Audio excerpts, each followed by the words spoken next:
ನಮಸ್ಕಾರ. ದಾನುಶ್ರೀ ಭಕ್ತಿ ಚಾನೆಲ್ಗೆ ಸ್ವಾಗತ. ದಯವಿಟ್ಟು ಲೈಕ್ ಮಾಡಿ, ಸಬ್ಸ್ಕ್ರೈಬ್ ಮಾಡಿ ಮತ್ತು ಬೆಲ್ ಐಕಾನ್ ಒತ್ತಿ ನಮ್ಮ ಚಾನೆಲ್ಗೆ ಬೆಂಬಲ ನೀಡಿ. ಶ್ರೀ ಗಣೇಶಾಯನ್ಮ, ಶ್ರೀ ಸದ್ಗುರು ಸಾಯಿನಾಥಾಯನ್ಮ, ಶ್ರೀ ಸಾಯಿ ಸಚ್ಚರಿತ್ರೆ 42ನೇ ಅಧ್ಯಾಯ. ಸಾಯಿ ಅವರ ಮಹಾಸಮಾಧಿ. ಮುನ್ಸೂಚನೆ. ರಾಮಚಂದ್ರ ಪಾಟೀಲ್ ಮತ್ತು ತಾತ್ಯಾ ಪಾಟೀಲ್ ಅವರ ಮರಣ ಪರಿಹಾರ. ಲಕ್ಷ್ಮೀಬಾಯಿಯವರಿಗೆ ದಾನ. ಈ ಹಿಂದಿನ ಕಥೆಗಳಿಂದ ಗುರುವಿನ ದಯೆ ಇದ್ದರೆ ಈ ಭವಸಾಗರ ಬಂಧನದಿಂದ ನಾವು ಮುಕ್ತರಾಗಿ ಮುಕ್ತಿ ಮಾರ್ಗವನ್ನು ಸೇರಿ ಆನಂದದಿಂದ ಇರಬಹುದು ಎಂಬುದು ವೇದ್ಯವಾಗುತ್ತದೆ. ನಾವು ಯಾವಾಗಲೂ ಸದ್ಗುರುವಿನ ಚರಣಕಮಲಗಳನ್ನು ಸ್ಮರಿಸುತ್ತಿದ್ದರೆ ನಮ್ಮ ಕಷ್ಟಗಳು ಕೊನೆಗಾಣುತ್ತವೆ. ಅದು ಮೃತ್ಯುವನ್ನು ದೂರ ಮಾಡುತ್ತದೆ. ಆದ್ದರಿಂದ ತಮ್ಮ ಯೋಗಕ್ಷೇಮವನ್ನು ಬಯಸುವ ಎಲ್ಲರೂ ಶ್ರೀ ಸಾಯಿ ಸಮರ್ಥರ ಕಥೆಗಳನ್ನು ಶ್ರದ್ಧೆಯಿಂದ ಕೇಳಬೇಕು. ಮುನ್ಸೂಚನೆ. ಇಲ್ಲಿಯ ತನಕ ಬಾಬಾ ಅವರ ಜೀವನದ ಬಗ್ಗೆ ಕೇಳಿದ್ರಿ. ಈಗ ಬಾಬಾ ಅವರ ಮಹಾಸಮಾಧಿಯ ಬಗ್ಗೆ ಕೇಳಿರಿ. ಬಾಬಾ ಅವರಿಗೆ 1918 ಸೆಪ್ಟೆಂಬರ್ 28ನೇ ತಾರೀಕಿಗೆ ಜ್ವರ ಬಂದಿತು. ಈ ಜ್ವರವು 2-3 ದಿನಗಳ ತನಕ ಕಾಡಿತು. ನಂತರ ಬಾಬಾ ಅವರು ಆಹಾರವನ್ನು ತ್ಯಜಿಸಿ ಬರಬರುತ್ತಾ ಕೃಶರಾದರು. ಮುಂದೆ 17ನೇ ದಿನ ಅಂದರೆ 1918 ಅಕ್ಟೋಬರ್ 15ನೇ ತಾರೀಕಿನ ದಿನ ಮಧ್ಯಾಹ್ನ 2:30 ಸರಿಯಾಗಿ ಅವರು ಇಹಲೋಕವನ್ನು ತ್ಯಜಿಸಿದರು.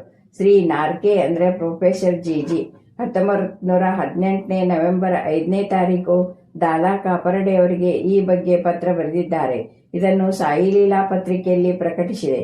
ಇದಕ್ಕೆ 2 ವರ್ಷಗಳ ಹಿಂದೆಯೇ ಅಂದರೆ 1916ರಲ್ಲಿ ಬಾಬಾ ಅವರು ತಮ್ಮ ಮರಣದ ಮುನ್ಸೂಚನೆ ಕೊಟ್ಟಿದ್ದರು. ಆದರೆ ಅದು ಆಗ ಯಾರಿಗೂ ಅರ್ಥವಾಗಲಿಲ್ಲ.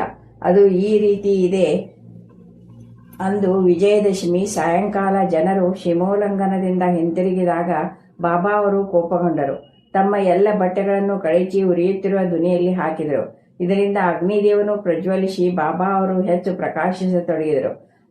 ಅವರು ನಗ್ನರಾಗಿ ನಿಂತು ಕಣ್ಣುಗಳಿಂದ ಕಿಡಿಕಾರುತ್ತಾ, ಈಗ ನೋಡಿ, ನಾನು ಮುಸಲ್ಮಾನನೋ ಅಥವಾ ಹಿಂದುವೋ ನಿರ್ಧರಿಸಿ ಎಂದರು. ಎಲ್ಲರೂ ಭಯದಿಂದ ನಡಗತೊಡಗಿದರು. ಸ್ವಲ್ಪ ಹೊತ್ತಿನ ನಂತರ ಭಾಗೋಜಿ ಶಿಂದೆಯವರು ಧೈರ್ಯದಿಂದ ಬಾಬಾ ಅವರ ಹತ್ತಿರ ಹೋಗಿ ಅವರಿಗೆ ಕೌಪೀನವನ್ನು ಸುತ್ತಿ, ಬಾಬಾ, ಏನಿದು, ಈ ದಿನ ಶಿವೋಲ್ಲಂಘನವಲ್ಲವೇ ಎಂದರು. ಆಗ ಬಾಬಾ ಅವರು ತಮ್ಮ ಸಟ್ಕಾ ನೆಲಕ್ಕೆ ಹೊಡೆದು, ಇದೇ ನನ್ನ ಸೀಮೋಲ್ಲಂಘನ ಎಂದರು. ರಾತ್ರಿ ಸುಮಾರು 11 ಗಂಟೆಯವರೆಗೂ ಬಾಬಾ ಶಾಂತರಾಗಲೇ ಇಲ್ಲ. ಅಂದು ಚಾವಡಿ ಮೆರವಣಿಗೆ ನಡೆಯುವುದೋ ಇಲ್ಲವೋ ಎಂದು ಭಕ್ತರು ಚಿಂತಿಸುತ್ತಿದ್ದರು. 1 ಗಂಟೆಯ ನಂತರ ಬಾಬಾ ಶಾಂತರಾಗಿ ಉಡುಪುಗಳನ್ನು ಧರಿಸಿ ಮೆರವಣಿಗೆಗೆ ಸಿದ್ಧರಾದರು. ಇದರಿಂದ ಬಾಬಾ ಅವರು ತಮ್ಮ ಶಿವೋಲ್ಲಂಘನಕ್ಕೆ ದಸರೆಯ ದಿನವೇ ಯೋಗ್ಯವೆಂದು ಭಾವಿಸಿ ಅದರ ಮುನ್ಸೂಚನೆ ನೀಡಿದ್ದರು. ಆದರೆ ಪಾಮರರಿಗೆ ಹೇಗೆ ಅರ್ಥವಾದೀತು? ಇನ್ನೊಂದು ಘಟನೆ ಈ ರೀತಿ ಇದೆ. ರಾಮಚಂದ್ರ ಪಾಟೀಲ್ ಮತ್ತು ತಾತ್ಯಾ ಪಾಟೀಲ್ ಅವರ ಮರಣ ಪರಿಹಾರ. ಇದಾದ ಕೆಲವು ದಿನಗಳ ನಂತರ ರಾಮಚಂದ್ರ ಪಾಟೀಲರಿಗೆ ಕಾಯಿಲೆಯಾಗಿ ಬಹಳ ನರಳುತ್ತಿದ್ದರು. ಎಷ್ಟೋ ಔಷಧಗಳನ್ನು ಸೇವಿಸಿದರು, ಆದರೂ ಸಹ ಗುಣವಾಗಲಿಲ್ಲ. ಜಿಗುಪ್ಸೆ ಹೊಂದಿ ಜೀವನದ ಕೊನೆಯನ್ನು ಎದುರು ನೋಡುತ್ತಿದ್ದರು. ಒಂದು ದಿನ ಮಧ್ಯರಾತ್ರಿ ಬಾಬಾ ಅವರು ಅವರ ತಲೆದಿಂಬಿನ ಬಳಿ ನಿಂತರು. ಪಾಟೀಲರು ಅವರ ಪಾದ ಹಿಡಿದು, ನನಗೆ ಜೀವದ ಆಸೆ ಉಳಿದಿಲ್ಲ, ನಾನು ಯಾವಾಗ ಮರಣ ಹೊಂದುವೆ?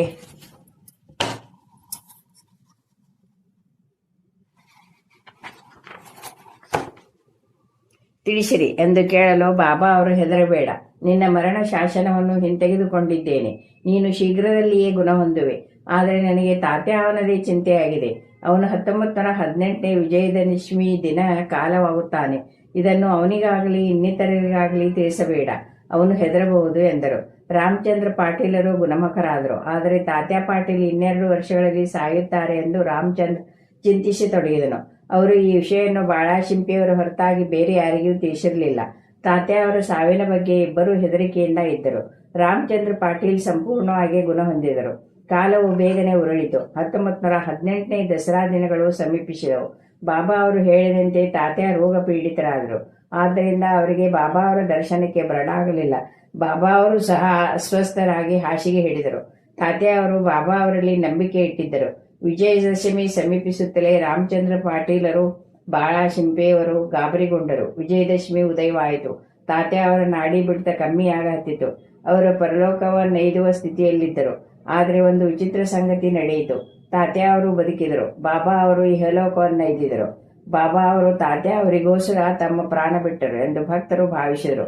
ಬಾಬಾ ಈ ರೀತಿ ಏಕೆ ಮಾಡಿದರು ಎಂಬುದು ಅವರೊಬ್ಬರಿಗೆ ತಿಳಿದ ವಿಷಯ. ತಮ್ಮ ಮರಣದ ಬಗ್ಗೆ ತಮ್ಮ ಹೆಸರಿಗೆ ಬದಲಾಗಿ ತಾತ್ಯ ಅವರ ಹೆಸರನ್ನು ಸೂಚಿಸಿ ಈ ಹಿಂದೆಯೇ ಬಾಬಾ ಮುನ್ಸೂಚನೆ ಕೊಟ್ಟಿದ್ದರೆಂದು ಕಂಡುಬರುತ್ತದೆ. ಮರುದಿನ 16ನೇ ಅಕ್ಟೋಬರ್ದಂದು ಬಾಬಾ ಅವರು ಪಂಢರಾಪುರದಲ್ಲಿದ್ದ ದಾಸಗುನವರಿಗೆ ಕನಸಿನಲ್ಲಿ ಕಾಣಿಸಿಕೊಂಡು ಮಸೀದಿಯು ಉರುಳಿತು. ಶಿರಡಿಯ ಗಾನಿಗರು ಮತ್ತು ಇತರರು ನನ್ನನ್ನು ಕಾಡತೊಡಗಿದರು. ಆದ್ದರಿಂದ ನಾನು ಆ ಜಾಗ ಬಿಟ್ಟು ಇಲ್ಲಿಗೆ ಬಂದಿರುತ್ತೇನೆ. ನೀನು ಬೇಗ ಬಂದು ನನ್ನನ್ನು ಬಕುಲ ಹೂವುಗಳಿಂದ ಮುಚ್ಚು ಎಂದರು. ದಾಸಗುನವರಿಗೆ ಪತ್ರದಿಂದ ಕೂಡ ವರ್ತಮಾನ ತಿಳಿಯಿತು. ಕೂಡಲೇ ಅವರು ಶಿರಡಿಗೆ ಆಗಮಿಸಿ ಬಾಬಾ ಅವರ ಮಹಾಸಮಾಧಿಯ ಮುಂದೆ ಸಂಪೂರ್ಣ ದಿನ ಭಜನೆ ಮಾಡಿದರು. ನಂತರ ತಾವೇ ಹರಿನಾಮದ ಆಕಾರದಲ್ಲಿ ಒಂದು ಬಕುಲ ಹೂವಿನ ಮಾಲೆಯನ್ನು ತಯಾರಿಸಿ ಅವರ ಮಹಾಸಮಾಧಿಗೆ ಅರ್ಪಿಸಿ ಅವರ ಹೆಸರಿನಲ್ಲಿ ಸಂತರ್ಪಣೆ ಮಾಡಿದರು. ಲಕ್ಷ್ಮೀಬಾಯಿಯವರಿಗೆ ದಾನ. ದಸರಾ ಹಬ್ಬದ ವಿಜಯದಶಮಿಯ ಹಿಂದೂಗಳಿಗೆ ಶ್ರೇಷ್ಠವಾದ ದಿನ. ಬಾಬಾ ಅವರು ತಮ್ಮ ಸೀಮೋಲ್ಲಂಘನಕ್ಕೆ ಸರಿಯಾದ ದಿನವನ್ನೇ ಆರಿಸಿಕೊಂಡರು. ಇದಕ್ಕೆ ಮುಂಚೆ ಅವರು ತೋರಿಕೆಗೆ ಬಳಲುತ್ತಿದ್ದರು, ಆದರೆ ಅಂತರಂಗದಲ್ಲಿ ಅವರು ಜಾಗೃತರಾಗಿದ್ದರು. ಕೊನೆಯ ಗಳಿಗೆಯ ಮುಂಚೆ ಸ್ವಲ್ಪ ಹೊತ್ತಿನಲ್ಲಿ ಯಾರ ಸಹಾಯವೂ ಇಲ್ಲದೆ ಬಾಬಾ ಎದ್ದು ನಿಂತುಕೊಂಡಿದ್ದರು. ಆಗ ಭಕ್ತರಿಗೆ ಸ್ವಲ್ಪ ಆನಂದವಾಗಿತ್ತು.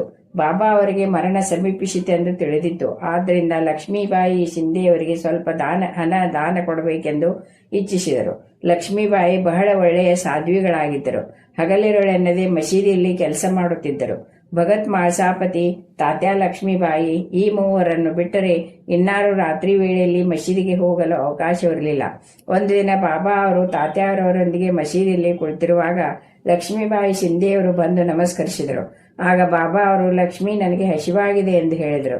ಅವಳು, ಬಾಬಾ ಸ್ವಲ್ಪ ತಾಳೆ, ರೊಟ್ಟಿಯನ್ನು ತೆಗೆದುಕೊಂಡು ಬರುತ್ತೇನೆ ಎಂದು ಹೇಳಿ ಮನೆಗೆ ಹೋಗಿ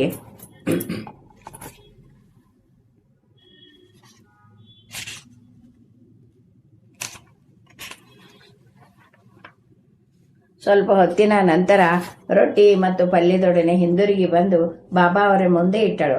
ಅವರು ಅದನ್ನು ತೆಗೆದುಕೊಂಡು ನಾಯಿಗೆ ತಿನ್ನಲು ಕೊಟ್ಟರು. ಆಗ ಲಕ್ಷ್ಮೀಬಾಯಿಯು, ಇದೇನು ಬಾಬಾ, ನಾನು ನಿಮಗೋಸ್ಕರ ಸ್ವತಃ ಅಡಿಗೆ ತಯಾರಿಸಿ ತಂದಿದ್ದೇನೆ.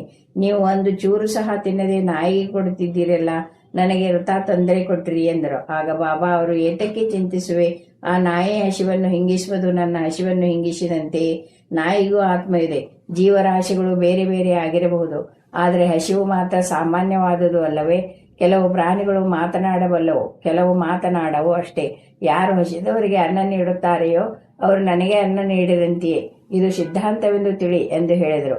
ಇದು ಕ್ಷುಲ್ಲಕ ವಿಷಯವಾಗಿರಬಹುದು, ಆದರೆ ಆಧ್ಯಾತ್ಮಿಕತೆಯ ನೈಜ ಸ್ವರೂಪವನ್ನು ಯಾರ ಮನಸ್ಸನ್ನು ನೋಯಿಸದೆ ಬಾಬಾ ಕಾರ್ಯಾಚರಣೆಯಲ್ಲಿ ತೋರಿಸಿದರು. ಅಂದಿನಿಂದ ಲಕ್ಷ್ಮೀಬಾಯಿ ಶಿಂದೆ ಪ್ರತಿದಿನವೂ ಬಾಬಾ ಅವರಿಗೆ ರೊಟ್ಟಿ ಹಾಲು ಮತ್ತು ಮೊಸರನ್ನು ಪ್ರೀತಿ ಮತ್ತು ಭಕ್ತಿಯಿಂದ ಅರ್ಪಿಸತೊಡಗಿದರು. ಬಾಬಾ ಅವರು ಅದನ್ನು ಸೇವಿಸಿ ಸಂತುಷ್ಟರಾಗುತ್ತಿದ್ದರು. ಉಳಿದದನ್ನು ರಾಧಾಕೃಷ್ಣ ಮಾಯಿ ಮತ್ತು ಲಕ್ಷ್ಮೀಬಾಯಿ ಅವರಿಗೆ ತಿರುಗಿ ಕಳಿಸುತ್ತಿದ್ದರು. ಬಾಬಾ ಅವರು ಲಕ್ಷ್ಮೀಬಾಯಿಯವರ ಸೇವೆಯನ್ನು ಜ್ಞಾಪಿಸಿಕೊಂಡರು. ಅವರು ಗತಿಸುವ ಮೊದಲು ತಮ್ಮ ಕಿಸೆಗೆ ಕೈ ಹಾಕಿ ಅವರಿಗೆ ಒಂದು ಸಾರಿ 5 ರೂಪಾಯಿಗಳನ್ನು, ಮತ್ತೊಂದು ಸಾರಿ 4 ರೂಪಾಯಿಗಳನ್ನು ಕೊಟ್ಟರು.